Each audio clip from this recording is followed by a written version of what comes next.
Welcome back after the break. If you are all back, can you turn on the camera so we know that everyone is here? Then we can continue the session.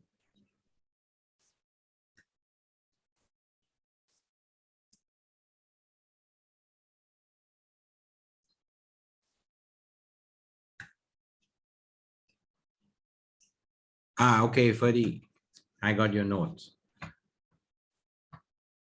Hi, Bob. Hi, Peter. Hi, everyone. Okay, so Adina for Thai people also, but we will run this in English. Okay, so how do you find the presentation this morning about the plan and the studies that we had? Is there anything that a big concern to you or something that we miss out? Well, if I may say, a very positive bit of feedback. It looks like from the first session on the 7th of January, you have taken into account some of our feedback on not trying to make this platform cover every single little thing that a foreigner could possibly want and focused on important areas. So I just like to offer that positive feedback. Thank you. Also, the principle of avoiding duplication. So if there are some areas that are useful, which are already well covered by private sector or third-party platforms, then the link is the idea, of course, not to duplicate or replicate. And I think the third principle, which we would probably want to reiterate, is that the functionality of these things touches on areas where there hasn't been the kind of fundamental reform yet that you would want to see before you get into digitalization. So for example, if you take currently a paper-based process in some areas and you don't do the process re-engineering, but you simply try to digitalize it, then you're going to end up with a clunky replication of what was a clunky paper process. So that's a challenge, and I think we all know that, but that should be borne in mind, and that's why the so-called guillotine project was so important, and why work to deduplicate and get rid of unwanted, unnecessary regulation is important. So, for example, the TM6 form was removed for Thai citizens. It's still there for foreigners, and there is a vague plan to get rid of it. No point in building a process around it if the solution is actually to get rid of it. Anyway, that's all I want to say at the moment, but thank you very much for having us again. Yes. Okay. Thanks very much, Bob. Thanks for the recap. The points, these are very important points, and I think the thing about the reprocessing is a must, rather than just put everything into a digital format. Okay. Any comment from others, please? Yeah, if I may, I was looking through the list of the different detailed topics in phase 1, phase 2, phase 3, and the examples given. I didn't see anything in there that was specifically relevant to permanent residents. Now I know that's a small subset.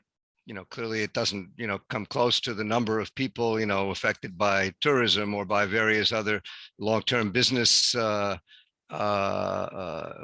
of Thailand, but nevertheless, it is a distinct group that has specific regulations and needs and requirements, and it would be good to at least recognize that somewhere in the roadmap, even if it's down the road on the roadmap. I'd like to see something at least recognizing that fact. I think there is a group called long-term stay, right? Maybe that's different from permanent resident. I mean, maybe that's where it's meant to be. Yeah, but where did you It's in slide 11 from your file. The English version is on slide 11. Long-term resident. The team Cup, any comment on this point? I think we take that into account as well, right? Yes, we already take into account all the people that have longer stay into this group, which will be developed in phase 3. Maybe you can suggest more of the service that you think is more relevant to this service. Can I just offer a clarification? So the long-term resident proposal has a category called wealthy retirees. Left out of that is the current regime about residents and retirees. So if you're not qualified for LTR, you're still subject to the very, very cumbersome old rules. And I think what we're trying to say is that for residents, there still needs to be a process whereby their needs can be catered for. The LTR square box, if you like, presumably is going to cater for the 4 categories within that box. But outside that is the old regime that will continue. Also, if you look at this slide you're showing, I mean, just look at it and think about it. It says before, during, and exit. And now think about the words permanent resident. There's a contradiction there inherent just in the thinking behind this long-term residence and the idea of permanent resident. It's a different category and should be addressed as such, I think. Okay. Okay, take your point. So there is no exit, right? Well, I mean, you know, we all have to exit someday, you know, but it may not be via immigration. Let's put it that way. Yeah, sure. So that hasn't been thought through yet, because currently, if you're a permanent resident, you're subject to certain things, you're permanent. Whereas the longevity of LTR is 5 + 5 years with no story beyond that. Right. So you fall over a cliff after the 10 years potentially. Yeah. Okay, so we take you as a representative of those group. Any suggestion that you say that, okay, since you will be or you are the permanent resident, then government should not bother us with this and that, and or give us some better service on this and that. Well, I mean, you know, some of those issues are not related to process, they're related to regulatory changes. So this may not be the forum to discuss those. I mean, such as whether permanent residents should really need to have a work permit required, for example. I mean, that's a legal and regulatory issue that we have long addressed. But in terms of functionality, there are some things that permanent residents can do. For example, they can get a little pink card, or they can, they have to detail with their their local police precinct, every certain number of years. And, I mean, there are things that are specific to permanent residents, and we hope that some of those other things, like the need to, or getting rid of the need for a work permit for permanent residents, those type of things may eventually happen. And that would also, change the path a little bit from the processing that you envisage for the other foreigners who are here. So, I mean, we can summarize that further, although again, I see it's in phase 3, and this is, a lot is going to change between now and then, I'm sure. But we can give you some more detail on that, down the road. Okay. So we take your point on this PR, and then we will make sure that we thought it through about the journey and about the exit. And okay. Any other comments from other kind of group representative on other groups? I see now these slides. Yeah, they have now this Thailand pass and the COVID topic embedded in the processes. So my hope is that COVID will be over in 1 year or 1.5 years, right? But if you now create a process establishing these requirements based on COVID, I'm not sure whether this is something should be rethought, right? Is maybe it's important for now. It's important for now, but is it something needed in 2 years, 3 years time, right? Okay, you I are. mean, this. So in a Yeah. way, you recommend that this process has to be like plug and play. So in terms of if Thailand pass is no longer needed, if COVID is clear, then we can just pull out from the process and it will be no longer need in the national process. Okay. Yeah, something. Yeah. Look at it. Okay, what is maybe needed on a temporary basis, and which one is probably needed for the long term? Yeah. To look into this. Yeah. That's a good idea.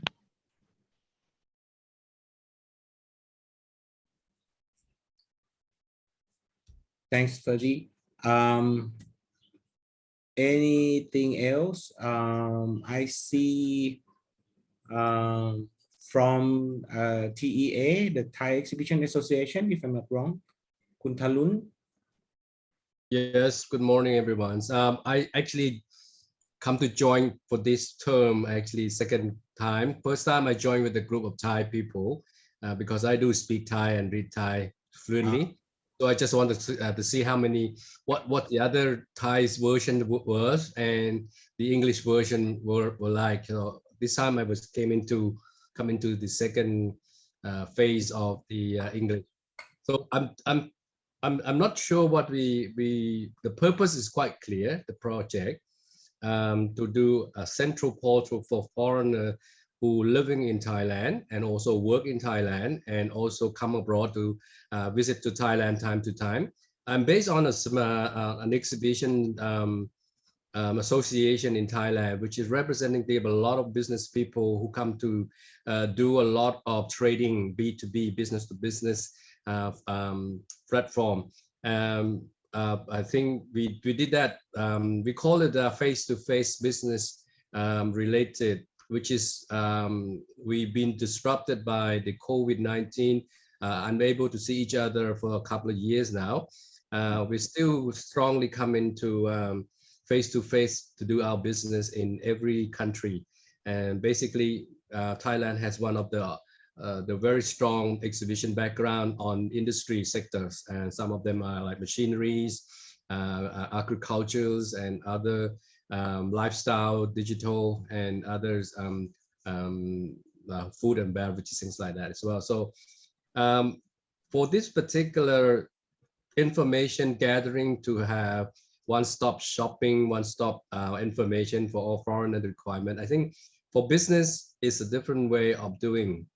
I think for tourists, you have a lot of tourists coming, 40 million people to Thailand for many years, enjoy that. But it's based on tourism kind of platform. It doesn't actually cover business tourism. You see, we are in the industry of what we call MICE, meeting, incentive, convention, exhibition, and many other like festival events and events, things like that as well. So those people are the people who are doing business trading. They're not stay here long. Some may be in the longer term. They came in, but basically when they came into Thailand, they apply for tourists because tourists is an easy way of getting into Thailand and very, very straightforward. You don't have to apply for anything else. So you just say, I'm 3 days, 5 days, 7 days, 10 days under tourist. That was the form that you have in the immigration when you come into the gateway. But I guess if we want to do this properly and we want to make it happen, as a matter of fact, yesterday morning, I'm sitting with the Thailand Convention Bureau, Thailand Exhibition Convention Bureau, the TCET, which is they're doing similar to what you are doing right now, but in the business way. I see their logo as also on the screen as well. Yesterday, they just announced and launching, they call it MICE Connection OSS, which is a one-stop shopping for business traveler. We're not talking about tourism, we're talking about business traveler. like people who come to meeting, people who come to become a speaker, become a traders, things like that, and exchange business. And their platform, they're trying to becoming one stop for business trading. And that's gathering also many other Thai department and Thai minister and other sectors as well. So I'm not sure whether, as you also DGA is also the a body of government, private sector as well. I think you two combined together is very strong, powerful, I suggest. But if you're doing a different purpose, then maybe duplicating of interesting of business people, because business people, when they come to Thailand, they apply for tourism. It's a very easy way of doing that. But if you want to have a good database of who dealing business with Thai people or Thailand, you think you should start doing business with that group of business people. The tourists, you can still continue to do what you're doing, but you do have another platform or another portal that combine business travelers, because this is business traveler who bring income higher than the normal tourism people. For tourism people, they enjoy just to come in for lifestyle, they enjoy the food and beverage, they enjoy the welcoming, but they don't do business. They're only here for leisure. But the business travel people are doing business, and they're doing business, bringing lots of income to Thailand. I think that part, which is TCEP are taking care of, but DGA also similar, but I'm not sure the different purpose of this particular platform could be a duplication between business people trading or not. This is only my point, but I do wish that this particular platform that you're doing is challenging. Anything to do with Thai government is challenging. It's not easy. I can tell you that. Yeah. So I give you a good wish and best of luck of continuing to do this and have a very strong feeling of getting together. I think you have a year ahead to actually launch it. So yeah, please go ahead. Whatever you do, it's everything that gets started, always a good beginning and never be ending. But I want to continue to make sure that this continues on. Do not stop in between, or do not go away somewhere else and then start all over again. I think that's something that everyone's looking for. Thank you. All right. Okay. Thank you very much, Kap. So I think your point is quite good actually. So in terms of the database, I think this will help us. So I try to read your mind. Yeah. So people who come here for both business and travel, let's get them easy visa like a tourist, but also let them get like a separate group visa that we as a Thai people, we will also know, Thai government will also know that these people also do the business, come to do the business together with the tourism. So I think it's a good idea that will help us on the data analytics of the total business in Thailand. Can I just add something to this business visitor concept? This has always been a problem because of the definition of work in Thailand.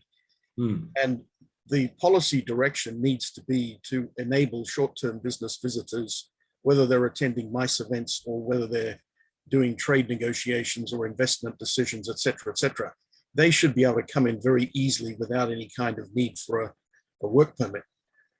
The old urgent and necessary work WP10, which is now, I think, WP32, my understanding is that that is no longer a kind of permissive thing like a license. It's just a registration notification thing.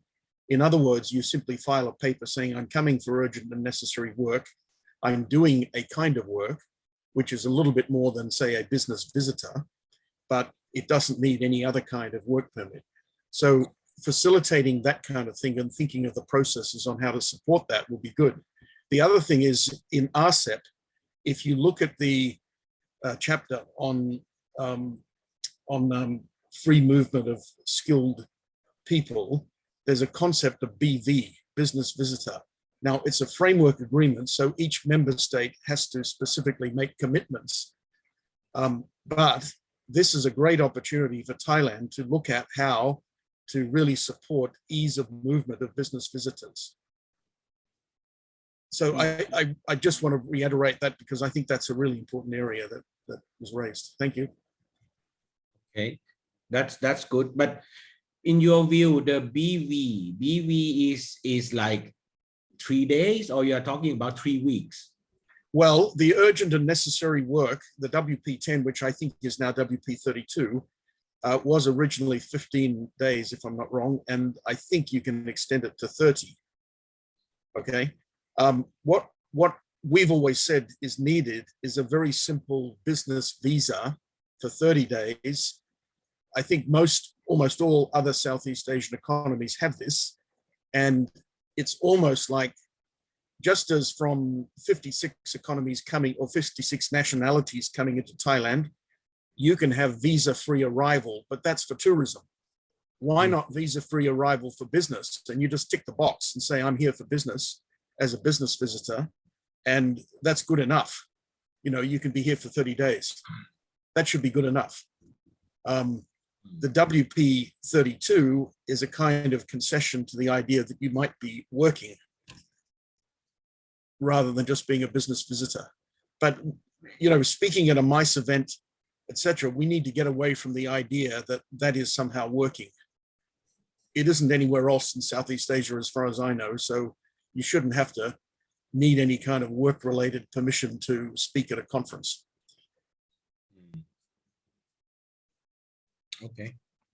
Okay, that's good information. I will add it to that. Okay, good. Okay, any other points from anyone else? Kun Chamapan ไหมครับ? Hi, I'm from American Chamber of Commerce, and I would like to add a bit on Kun Bob topics. The point is that the definition of work here in Thailand is really wide. It's cover almost every act like that concern business, but the way to get the work permit to the visa for business visa here is I would like to say it's a lot harder. I mean, there's too many activity considered at work here, but most of them cannot be categorized as business act that can get a business visa. And the criteria of having to require for to apply for the visa for some days, like 15-30 days in advance, sometimes doesn't work in practice. I mean, normally people who is doing business on a higher level, they have the appointments, they have the meetings, they have the stuff that they need to travel to discuss, and it's happened like maybe 3-4 days in advance, and they really need to travel to Thailand to do business in a really short period of notice. They just want to do it correctly by not entering using tourism visa. They want to come to Thailand, and at the entry point, they want to tick in the box that they are here to do business. So Thai government have a record, and they are doing the right thing by declare that they are here to do business. But it might be like only a small meeting or a speaker events, or maybe only like signing paper for their companies or something like that. This is like, I want to just clarify this, that we might need a different kind of visa to tackle this point. Okay. Can I ask a question about the process, the DGA process for this whole thing here? This is a perfect example to use. You talked about initially the first phases being sort of more like linkages and enhancing the existing functionality, and then in later phases developing and actually, you know, creating new ones, which is presumably where the workflow revisions that Bob was talking about and others, you know, would then be able to come into play. But let's use this as an example, and maybe you could explain how would that work. So let's say that the Immigration Bureau is responsive to this, and they say, yes, we should have be able to do a just simple business entry. Okay, and they make a change. Now, in the meantime, you have this foreigner platform that's supposedly going to, be geared towards facilitating foreigners doing that. But you're not really changing yet the immigration department's website or their internal data processing systems. So, it means that you're still basically going to be reactive to changes that they do or don't make. And then there's kind of a risk that this foreigner platform will not really, either be relevant to the actual process, or that immigration just won't ever get around to fixing their, their own platform, and there won't be any online function at all for the change that they make. I mean, it's a small thing, but ultimately, at what point will the responsibility go from this separate agency managing their own IT and their own architecture for workflow processing to DGA's system actually being the one that controls that?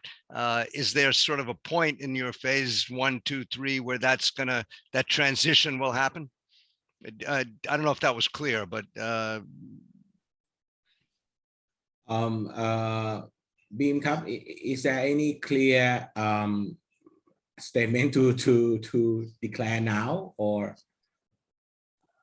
Now we're looking at the phase 3 to be like one service platform, but of course DGA have to go in and like individually talk with all the state agency, like such as like the immigration, whether there is ready enough or willingly to like have their service or their information, because about the immigration, it's quite sensitive because all the information about the foreigner is having a private like location, address, and state and name and stuff like that is quite sensitive information, and which is like highly concerned, and we have to do accordingly to all the regulation like the GDPR or the PDPA that will affect later this year. So as of now, we're looking for if it can be linked into the platform and like all the server and all the backend to be developed by DJA also, maybe in phase 3. I hope that answers some of your question. Okay, so I mean, just to clarify, your goal is for DGA to eventually be the Jaunati, the owner of the responsibility for digital everything, really. I mean, related to government, but it's going to depend agency by agency when they're willing to give up that control to DGA, and on some level, it'll depend on how much, power DGA has to, force them to do that, and it's going to vary, I'm sure, from ministry to ministry and agency to agency. Yes, yeah, we have to see if case by case by the agency, and whether but DGA is positioned themselves as they're like gonna go in and help facilitating, not take the ownership. Okay, so eventually, I mean, it's still going to stay with with the agencies. It's not going to be sort of coordinated by DGA on some level. I mean, I'm not sure how that's going to work, because without that sort of ability to say, you must be able to use this data structure, or you must be able to use this protocol, or you must be, Yeah. Yes, about the protocol and the structure, all that, there will be a guideline created by DGA and and put into use with every agency. I mean, more like of the data control. Maybe the state agency have to still have that information kept there and use it as a link to other agency in state. Right. I mean, I understood that the different data, financial data, whatever is, has to be kept, it can't be widely distributed, and it has to be kept up with this in a secure manner. But when you say guideline, ultimately it has to be a rule. Otherwise the system falls apart, So, okay, just wanted to kind of get a sense of where DGA sees that evolution is happening, but you've answered that. Thank you very much. Thank you. Okay. Kun Talun raised his hand. Yeah, thank you. On that discussion just now, the similar thing happening yesterday with TCEP as well. They announced also they are not the ownership of the platform themselves, OSS. They are just a gathering and facilitating the business concern.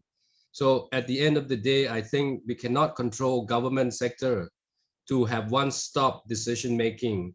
This is something that not happening in Thailand for many years. I guess that what we are trying to do here and maybe just a connecting dot together to do some kind of ease of doing business and traveling. But at the end of the day, I think directly go to the agency or the government body, you will get the right answer and you get the response quickly. But you still have to do many things, many ways of different requirement.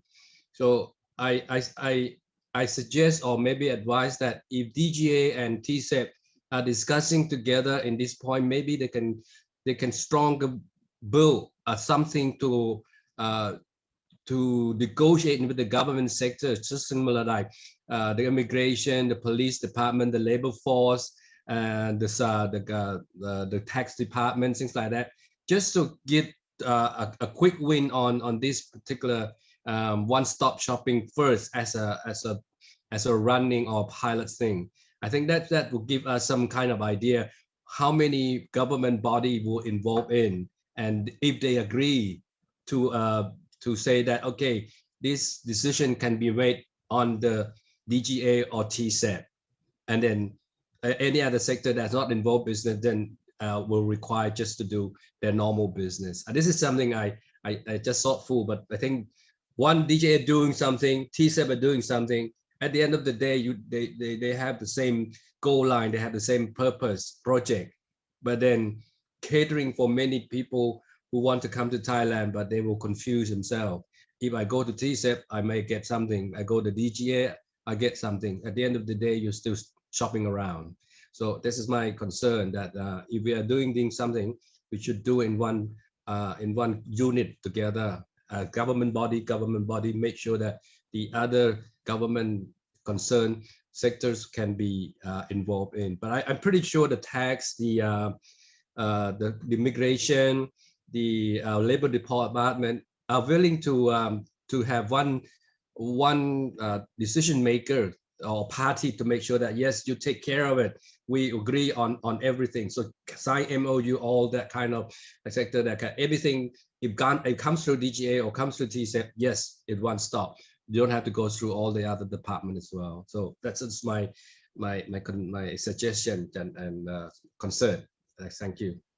All right, thank you ครับ before I pass it to คุณเกษมสิทธิ์นะครับ just to comment on คุณ Tarun, at the end we will have, we meaning government bodies, they will have to check in Royal Gazette that who is the responsible for that particular thing, if it's immigration or if it's TCEP or so at the end it will be that.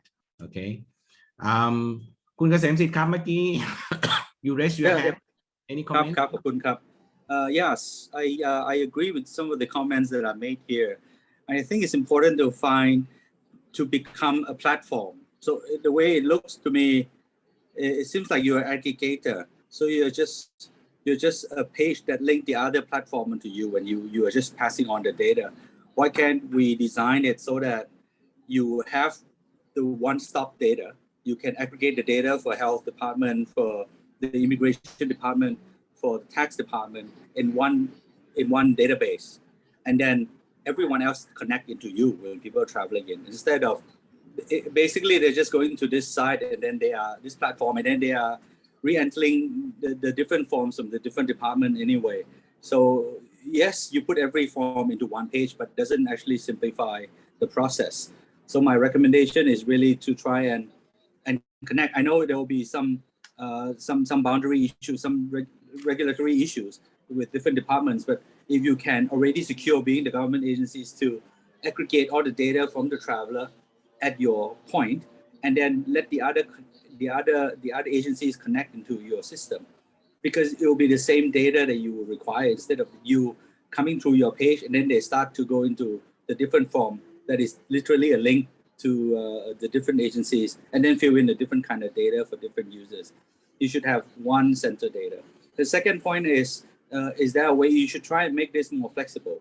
Because right now, I mean, the flow itself seems there's still many steps to try and get this done.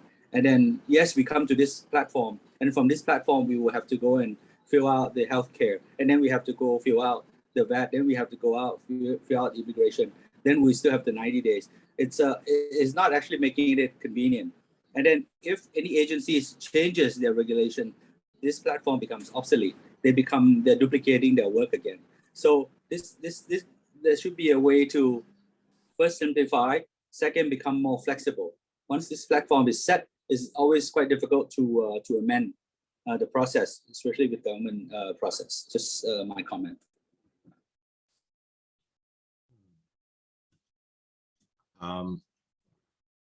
Okay. Thank you. We hear you, but I think for that thing, it's gone beyond our platform architecture. You are talking about open government data, which in our dream, in the government, e-government dream, that everyone looking after their own data, but everyone open the channel to each other. So as you said, the health information, whatever information. So in the level of authorization, the other government bodies can request those kind of information, and it's merely impossible to have one person to aggregate all data. So the idea for now is, and they do in every government in around the world, is that everyone take care of their own data, but it's open to each other. And that's why one of the key things that we discussed since last time is that in order to duplicate the service for each platform in every government body, so we will have a link to that particular needs of service in that government bodies, if it's existed. But if it's not, maybe the DGA will come in and do the service, the new services for them. So this is the kind of generic master plan that we are coming into. But thanks for your comment. It's correct that we cannot just refill the form every time and fill in the same data for so many times. Yeah, we have that noted down in the comments.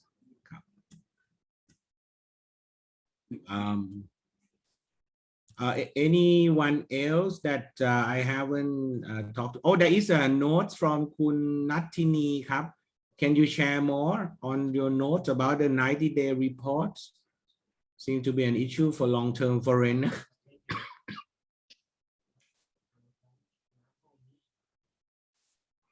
Kun Nattini, are you there? Maybe she's not there. Anyone else would like to comment? Please, because I if you don't turn on the camera, then I am not sure whether you are here. I mean, really here, or the name is here. Okay, let me take the name. Okay, Bob first, please. Yeah, sorry, just to go back to a point we discussed last time.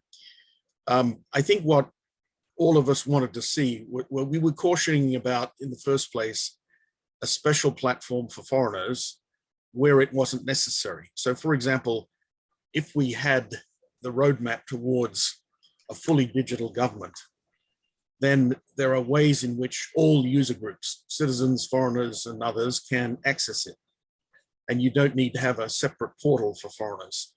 So I think what is important is the visibility about the development of those other areas, because one of the things that's happened in the past always is the foreigner version of some kind of platform is always under-serviced by comparison with the local version. You look at just about any government website and the Thai version is up to date. Usually it's got the right information. The English version is a stripped down minimalist thing that's usually 2 or 3 years out of date. So that's an example of the, and you know, you can understand that in a way because government agencies have got limited budgets and they might prioritize where they spend the money. But for this thing, if there were, you know, dual language standard platforms that covered different areas and you didn't need a foreigner portal other than through making a link, then single service is a kind of better concept than duplication. Where relevant, I'm not saying overall, of course, but where relevant. Yeah.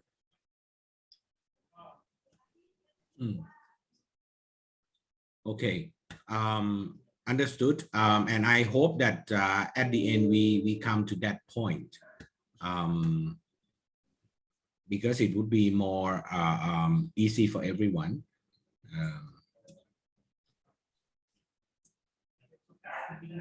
Okay. คุณกาญจนาครับ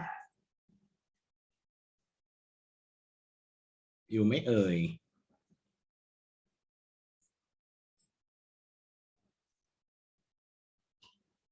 คุณมัทุรสครับ JCC ค่ะครับผม is there any comment from your side? Sorry, today I'm attend the meeting as a representative from JCC, so I just the observer. I have no comment at all. Thank you. โอเคครับได้ครับคุณคันชามใช่ไหมครับ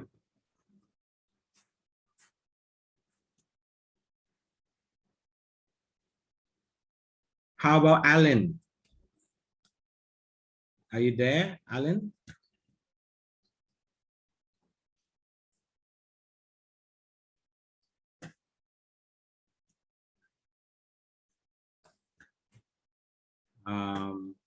ทีมครับเรามีที่เป็น organization ไหมครับเราจะได้เรียกเบอร์ organization ได้นะ we can call them from the organization.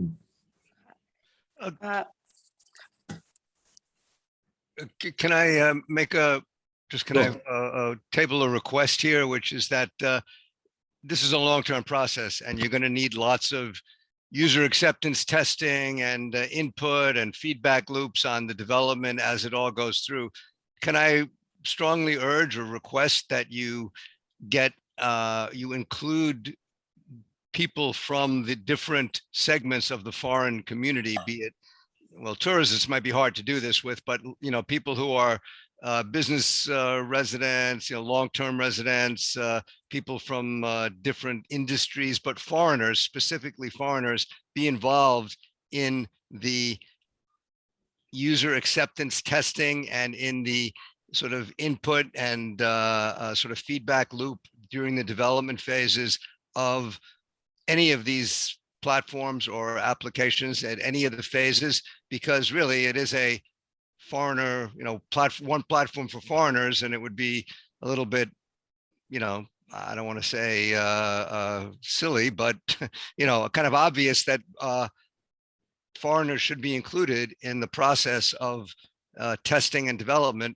at a fairly integral level. So can I sort of just table that as a request that there maybe be a group formed of people, some of them whom may not, and maybe better if some of them are not IT people, you know, just users, you know, foreign users, because you often get more meaningful input from people who are not technical when it comes to usability, but also including technical.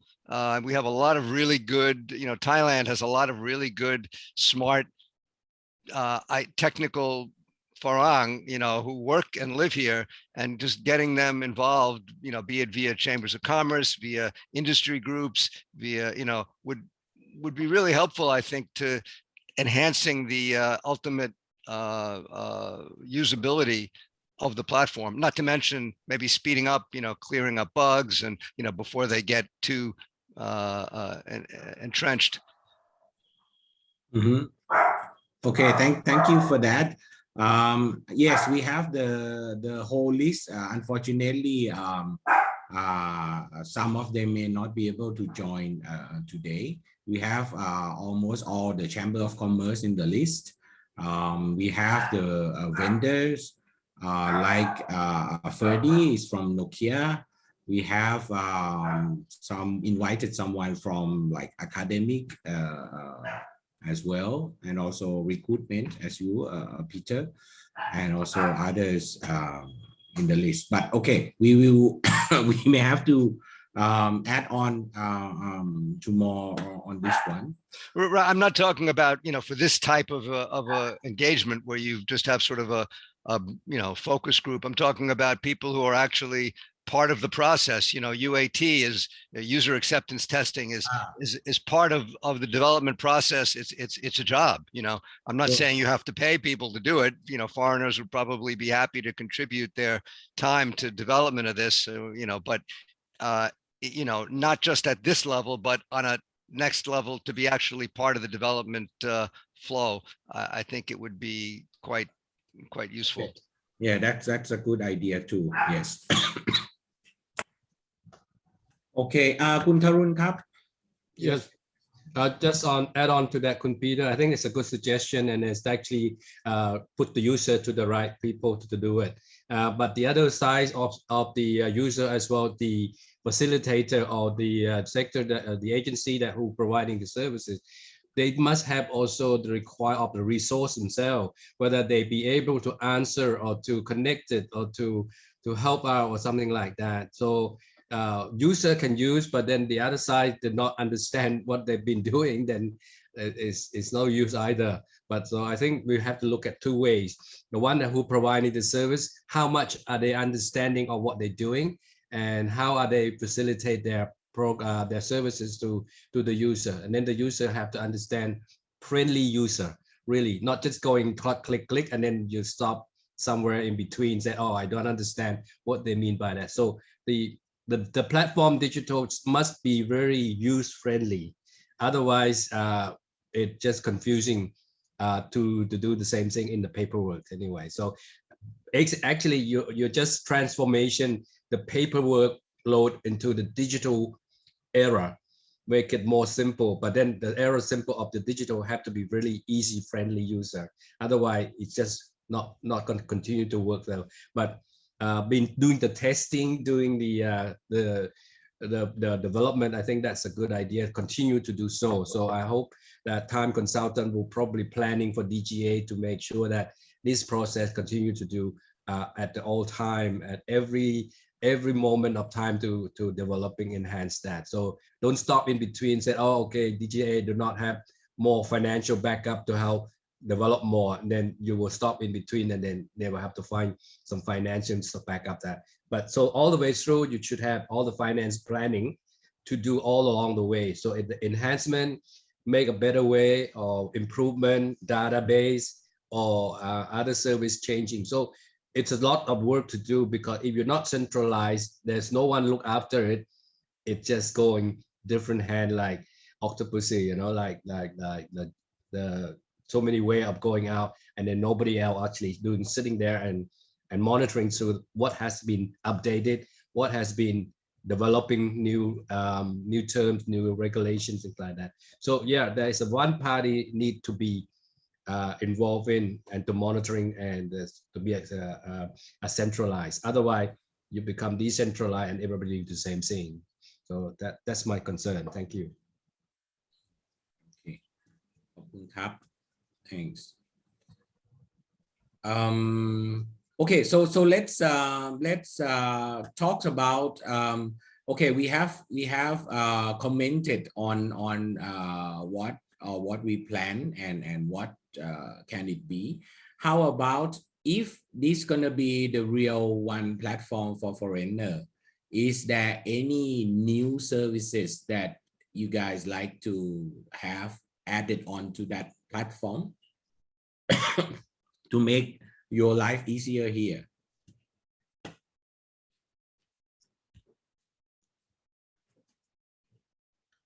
May I just out of the box a little bit, since you are developing this digital platform?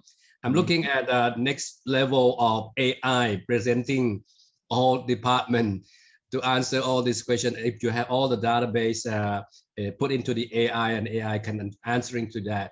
But I think that's probably an easy way. So for example, let's say, I want to answer your question about how to dealing with my entry to the Thailand. What's other process?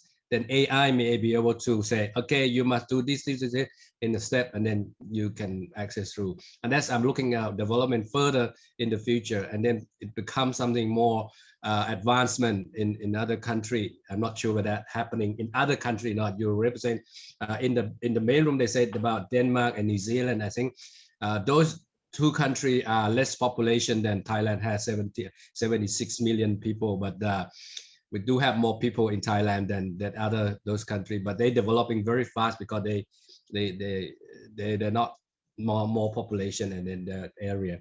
But I think AI should be coming in the platform as well to help easing out of the process, because I think that if we don't have a resources that can be able to sit there and answer all the questions and go through all the process, I think AI can be part of the new future digital to actually access and help those people users. So I think that's something that, and then you can go to all further down to metaverse, and that you can actually access through those portal metaverse. Say, okay, more practicing. Say, I'm going to be an avatar person, go into this department, see how much I have to do, and can I get that real things in the real world or not? So that's something I just came out of the box thinking. Thank you.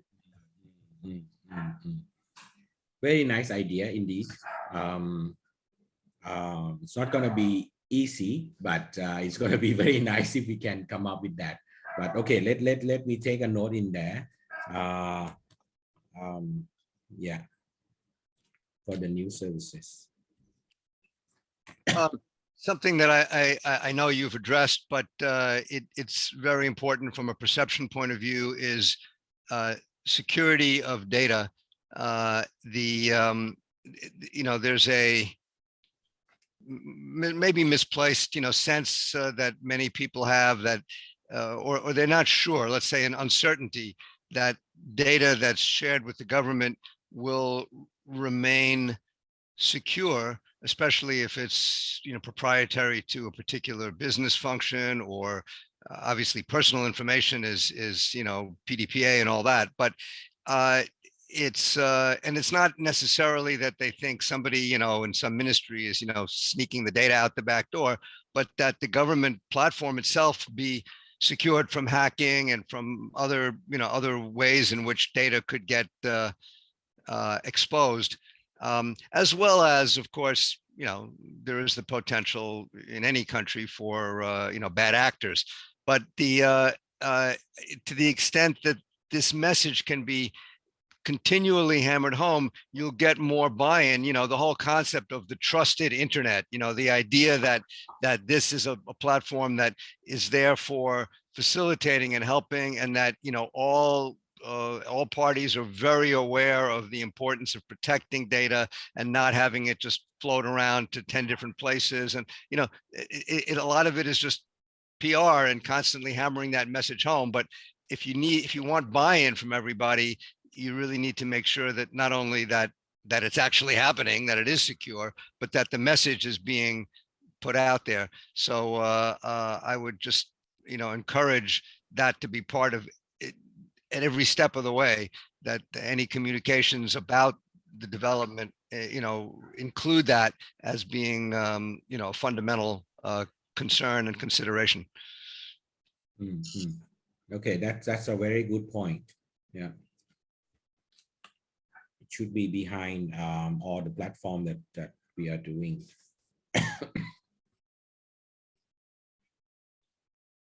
Anyone else? Any new services, ideas?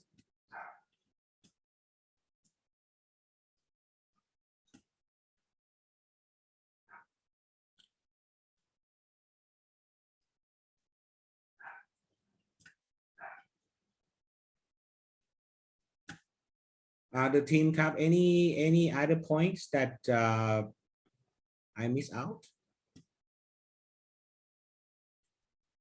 You had spoken about a couple of times, apps and websites, and sort of almost interchangeably at some points, but there isn't, there's this tendency to say everything should be an app. It's not always the case. Sometimes that's kind of unnecessary overhead. Sometimes just a simple website is fine, and maybe even a better solution than trying to create something with lots of bells and whistles, and certainly it can be faster. So I mean, you didn't really get down into that level of detail, but it's worth thinking about that. Not everything needs to be an app, I guess, is my point. I think we mentioned last time, if I can come in there, that very often documents you have to upload are not on your smartphone, they're on your laptop. Sure. And unless you have either an app with a desktop version or you have a simple online access without all the bells and whistles on the app, then it's very frustrating to be able to actually deal with the thing that you need to. Agree. So I think this morning when Kun Chakrit mentioned, I think he focuses on the tourists. So tourists usually doesn't come with laptops, so they have a better access with the apps and mobile access. But anyway, your guys' points are right. Yeah. May I just add also new services that you should be planning? It should be a communication channel. How are you going to communicate with the foreigners in Thailand or abroad Thailand, other country? This is a very important, as a lot of money involved in financial backup to do communication.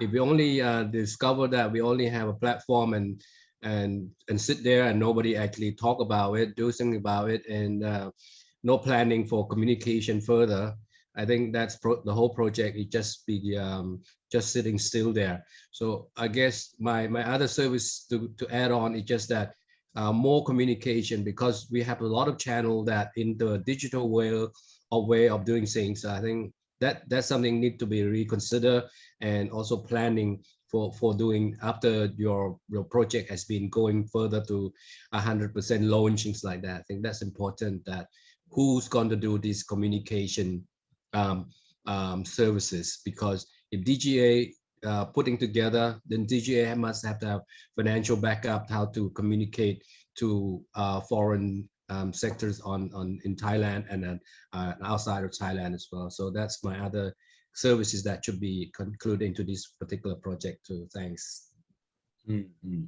Okay, very good. Thanks.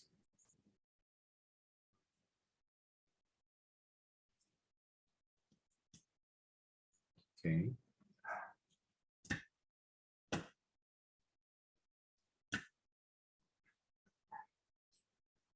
Any other comments? I think we still ahead of time. When do we go back to the main room? We can go back to the main room around 11:30, and we can have like a break 10 minutes before all of the group come back together and start summarize at 11:40.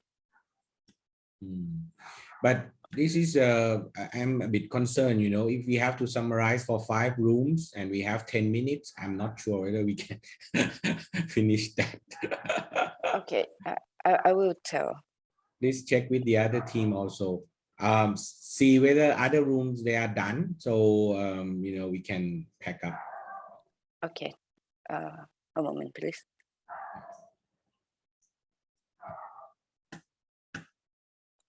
In the meantime, maybe we can talk a little more about the digital ID. We have planned to develop the digital ID also for the foreigner as well in the phase 3, such as generate like an 13 number digit for the foreigner that like have longer stay in Thailand, such as the resident and the business and investor.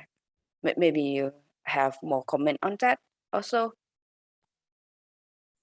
Yeah, I mean, I'd be curious to know if that includes an actual ID card, for, not just for permanent residents, but obviously, permanent residents too. I mean, and we currently have available, PRs currently have something like that available with the pink card, but on a more enhanced level and expanded beyond just permanent residents, some type of, for long-term residents of whatever type, some type of actual digital ID card, not only with the 13-digit number, but with, enhanced functionality for, the same things you can do with your Thai ID card, really.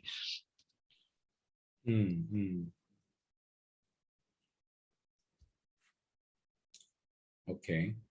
So with your pink card, let me ask, now you can also plug in the pink card with like the identification checking, same as us or not? Some, it has a 13-digit number, but there are some limitations on, Thai systems that either accept that or don't, or that have access to any data from that number. Sometimes it's just, filling out a required field and there's 13 boxes and you have a 13-digit number and it works. But whether that data actually goes anywhere is not always clear. But the,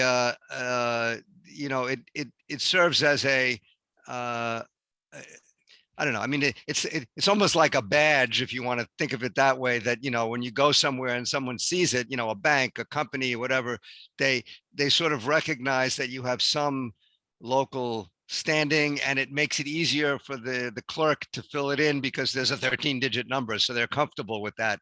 But it's not really clear as to how much data behind the scenes they're really getting from that.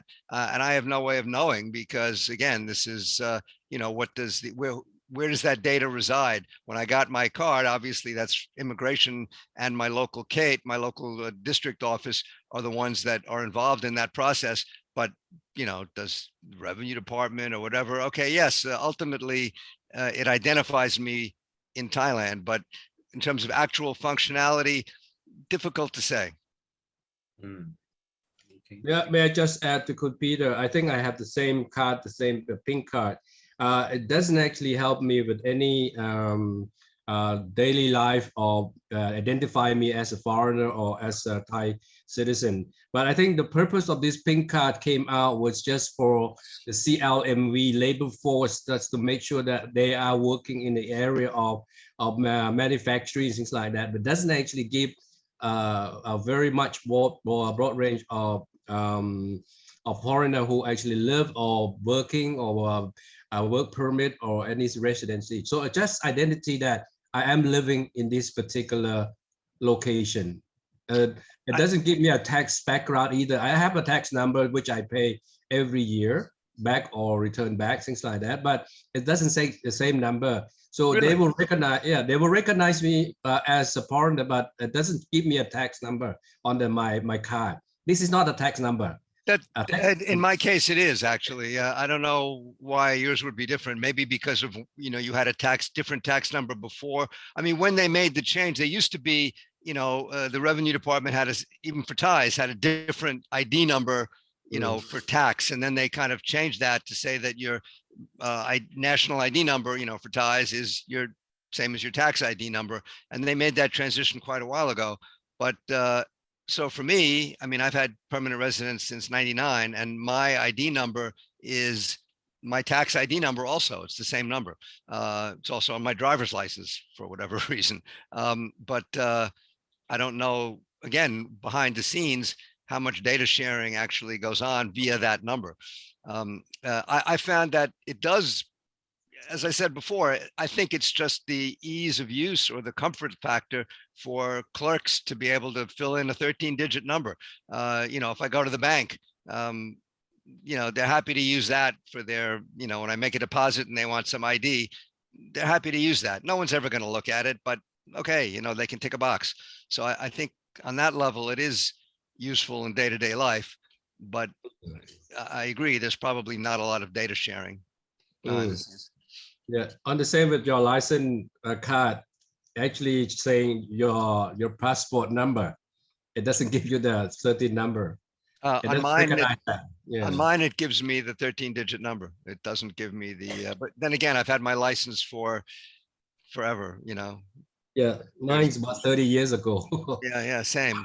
But I don't know. I mean, again, maybe it depends on which motor vehicle which land department office you went to get your license. I have no idea. So I have three identity card, but I'm not sure the same database or not.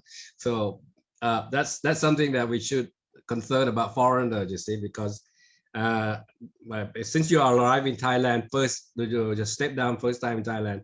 If you're working, your work company will give you a number of tax department that you will use it throughout your life, same every other country, and then your passport become your document to put into any other Thai government requirement. But then I think the pink card just came out many years ago just to identify the workers of the CLMV. That's right.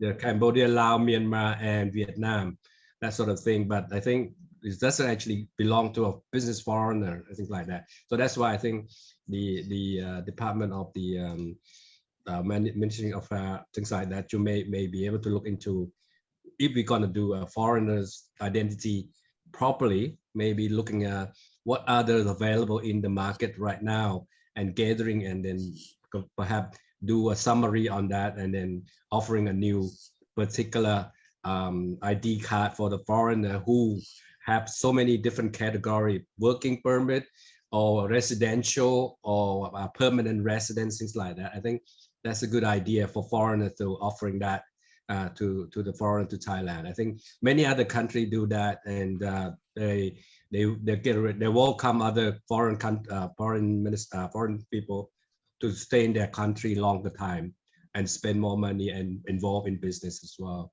So it's a good idea, but just to go into a detail and recognize that and then approve on that. Thank you. To what degree is this going to also incorporate private sector? I mean, I know that's not really up to you, but is that part of the plan as well? So for example, I go to my bank, and a few years ago, I found out that, they had me listed. I had different accounts that, had opened at different times, and some of them said Peter Fishback, some said Mr. Peter Fishback, some said, with my middle name or not. And they couldn't find in the database that it was, that Mr. Peter was the same as Peter, so, I mean, that's just a silly example, but the private sector is also not up to speed on, good data practices, and certainly not integrating with your official government ID. So do you envisage this platform as being sort of rolled out, or including the private sector, banks, insurance, hospitals, whatever as well? At the moment, not for this particular project. It's only focused on the government services. Okay, but presumably there'd be some incentive for private sector to adopt these some of these standards, because then they would themselves be able to access data more efficiently. Yeah, possibly when we launch this open government data fully and digital ID. So I think there must be some synchronization between private sector and government sectors. Thanks. คุณชมาพรครับชมาพันธ์ครับเชิญครับ Okay, I would like to add the point that Kun Talun and Peter raised. The first thing is that like the same as their comments, you can see that there's complication in the set of number that foreigner have. I mean, if they have 3 cards, maybe they have 3 sets of numbers, which is not the same, and it's kind of linked to different database of different government agency. The next thing is that from what I understand, the foreigner card, they don't have the ID chip like a Thai smart card, so it is not possible to like just push it in the machine and have all the information out. You just need to type those number in and hope that it's the same number that link to the database that you want to use at that time. And the last point is on digital ID. May I raise the problem that I have been that I have known from the thing that called Smart Visa. The Smart Visa is also the Smart Visa and the work permit that BOI issue. There is some problem concerning that because many of the even the government agencies and a lot of the private sector, they don't really accept the e-certificate, e-document. They want a card that can be like copied by the machine. They want a hard copy card. So that's a problem that a lot of people who using the Smart Visa and Smart Work Permit are complaining here in our chambers. Thank you. And what did you do then? Go back. They need to go back and try to get the paper version of the Smart Visa, which completely doesn't make sense. Okay. I know. It's like, so if you want to do the digital ID things, just please make sure that it's really gonna work for foreigner because it's become even more complicated if you have the digital ID, but then you need it in a hard copy versions. It's so embarrassing. Yeah. This topic comes up frequently in our JFCCT groups and at the President's Council. And I have to tell you, there's multiple different views on different people's understandings and compatibility. Whoever is developing the national ID for the application of foreigners, you know what might be useful is to hold a little workshop sometime and just get people's direct experiences and an understanding of what goes wrong, because there seems to be a huge disconnect between the official view of how it's meant to work and the anecdotal evidence.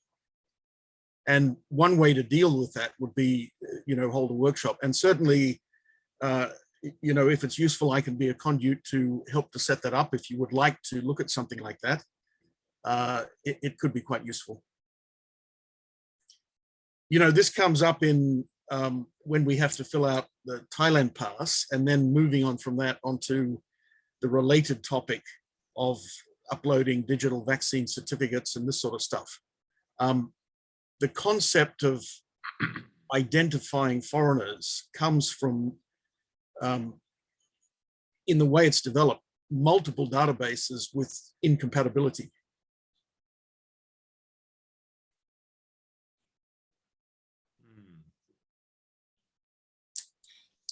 And lack of interoperability is the other point. Okay, fully understood. It's going to be a big thing to fix. Okay, but I will note it down and report to the DGA that they have to take that seriously if they want to go through that. Yeah, but I think getting people's first-hand experiences can actually be quite useful. And yeah, it must be. That's why we are focusing on customer journey. We keep talking customer journey, because customer is the the real feedback. They're the one who use the thing. Okay. So yeah, thanks for that. Okay, Kap. Beam Kap, are we going back to the main room or what? We can start going back to main room, and we can have like a 10-minute break and wait for everyone else to come back. Also from the other group. Okay, so ladies and gentlemen, if there is no further comments, then we can have a break and then go back to join to the main room. Everyone is okay with that? Okay, so thank you very much for all your comments, Nakap. Thank you, Kap.